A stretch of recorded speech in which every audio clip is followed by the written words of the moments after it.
Bamwita Narongo. Bamwita Narongo. Narongo wenzi. Aba Narongo ni benshi hano mu Uganda. Uyo bamwita Siri. Bamwita Siri. Nawe wamuhayo.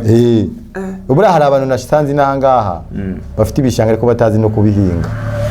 Sinzi ukuntu navuga.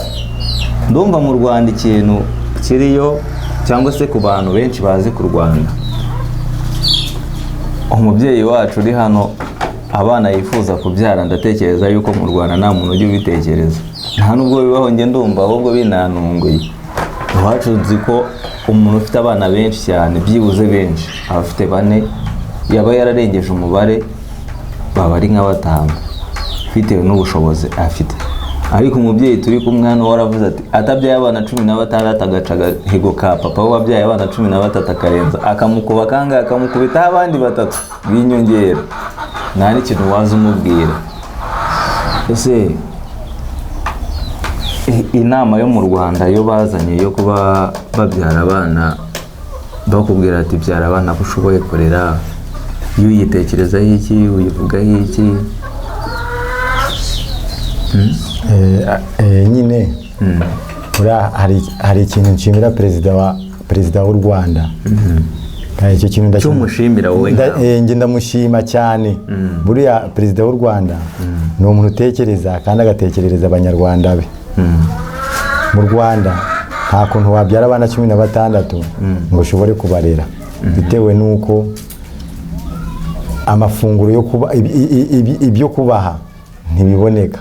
Ariko nka no mu Uganda nge nkanjye buretse gato ushatse kuvuga ngo mu Rwanda ibyo kurya se n'ibihari? Ibyo kurya by'u Rwanda ni bike.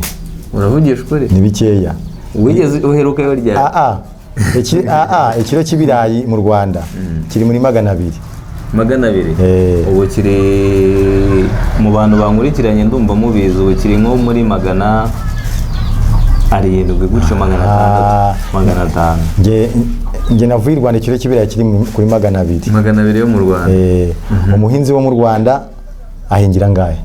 Sahingi ndumva ahingira nk'I5 2 gutyo. Ese ntureba umuhinzi wo mu Rwanda niba ahingira I5 ikiro cy'ibirayi kiri muri 700 afite abana 2 ntabwo nabo bashobora no kumunanira. Ariko mu Uganda ibirayi urabyihingira, ibigori ukabyihingira, ibishyimbo ukabyihingira. Afese uri guhumura abaturage banjye ngo baze mu gihugu cya Uganda. Ubwo se nibashira mu gihugu ntabwo baza ubwo kubera ko abenshi baranahatinya bavuga ngo ubwicanyi ubwirinzi buhari. Icyo nari nshatse kukubwira ko perezida w'u Rwanda mushima. Yabonye yuko ubuzima bwo mu Rwanda rimwe na rimwe budahuje no guhinga kuko nta taka bafite. Ababwira yuko kubyara abana bashoboye kurera ari byiza cyane. Kandi n'ikindi i Rwanda hari icyo mwita mituweli. Icyo nagisizeyo. Navuye ababyeyi banjye bandira bavuga ngo n'ubwisungane mu kwivuza. Ariko inanga nta bwisungane buhari. Kubera iki? Inanga umuntu buri none se ushatse kumbwira ko ibyo bintu yakoze ari bibi cyangwa ari byiza? Impamvu yabikoze abanyarwanda nta bushobozi bafite. Havese kandi wireba kuko ntabwo waba ufite ubushobozi ngo bakubwire ngo ishura amafaranga uzajya uravurirwa ubusa. Ufite ubushobozi ibyo ntibabikubwira kuko babazi ko nurwaza umwana uramujyana mu bitaro bakamuvura. Kandi n'ikindi perezida yashyizeho amashuri abana bigira ubusa. Ubwo ubyaye benshi kandi uzi ko nabo bigira ubusa umusoro waba uri gutwara umusoro w'u Rwanda mwinshi. Naho inanga Havese ubu se abantu bose niba batekereza nkawe bari muri iki gihugu ko numva igihugu cyacu twaba tugishyize mu kangaratete ukabyara. Iki gihugu kirakize. Kirakize. Icyo ngomba kukikubwira yuko iki gihugu kirakize nta naho wakigeranyiriza n'u Rwanda. Kandi iki gihugu ni cyinshi gifitemo iby'ubukire. Ni cyinshi gute? Ni kinini? Ni kinini gifitemo iby'ubukire. Nakweretse ikawa kandi nge navuye i Rwanda ntazi ikawa. Mu Rwanda kawa ziri ariko navuye i Rwanda ntazi ikawa. Ntabwo nakubeshya. Nubwo iwanyu kwivukwa ni hehe ubundi hano? Nge mva mu karere ka Musanze umurenge wa Muko. muri muko intara y'amajyaruguru. Navuye nzi ibirayi, ibigori, ibishyimbo n'icyayi.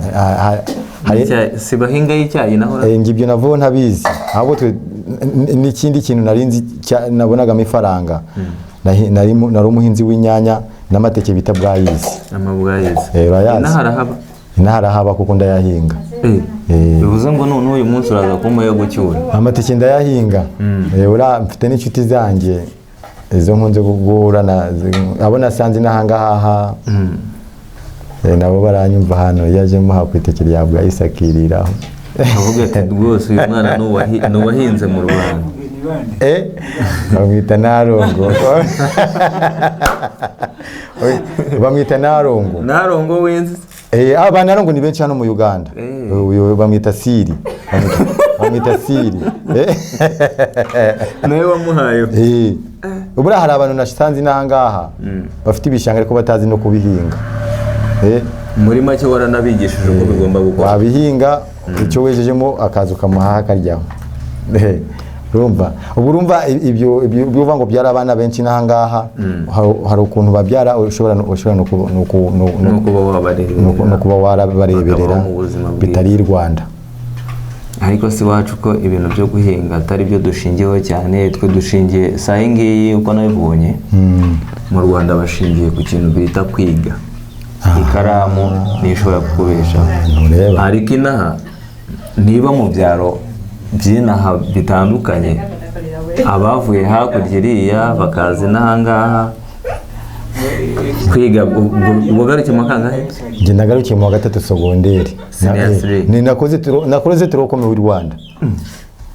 Njye nakoze turokome w'i Rwanda, njye nigiraga ubusa. Wigiraga ubusa? Kwa Perezida Kagame yatwigishiriza duhaga amashuri y'ubusa. None se urumva yaragize nabi? Ntacyo yakoze nabi, nanjye namushimiye. Ariko hari ukukubwira ngo byara abana batatu. Kandi kubona umuntu yigeze abibwira, yaravuze ngo mubyara abana mushoboye kurera. Kuki yabivuze? Nese hano mwari mwumva hari umuganda uvuze ngo Museveni yaravuze ngo mubyara abana mushoboye kurera. Bivuze ngo wowe waragiye wibyarira wowe wishoboreye. Uracyabura nk'abanga wageranyije. Ufite abana batanu. Ufite abana batanu, mbura abana 11. Wa mugore wanjye naza nkamubyaramo abana. Hakomeye ufite n'umugongo ukora akazi. Uzababasha. Kiva mu bushobozi. Ubushobozi. Bura abasaza twasanze n'ahanga bafite abana benshi. Nuko ndabishimiye mwuka byaramwe umugabo ikiganiro tugiranye muracyumvise. Bantu mudukurikiranye, comment zirakenewe, ibyo mwifuza ko tuganiraho birakenewe.